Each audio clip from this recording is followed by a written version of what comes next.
Welcome to the Salmon Runs YouTube. Enjoy the video. You start by verifying iOS is up to date and backing up your device so you can restore if needed. Once done, force close any apps tied to white widgets and remove those widgets from the home screen. This clears cached widget data. Make sure to restart your iPhone to flush temporary memory. If you want, wait 30 seconds before powering back on so services fully stop, which reduces interference when widgets reload. You should update or reinstall the apps that provide the widgets.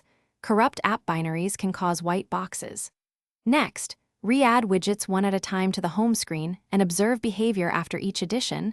This isolates the faulty widget. Make sure to use the correct widget size. Some apps provide mismatched resources. If multiple widgets still appear white, reset home screen layout to clear persistent layout corruption, but note this reorders icons and folders. You proceed to deeper fixes.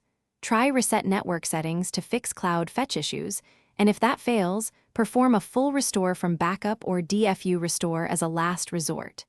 Make sure low power mode, VPN, or content filters aren't blocking widget content.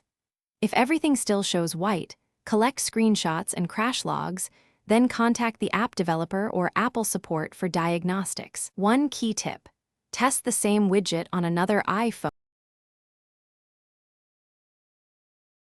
Thanks for watching.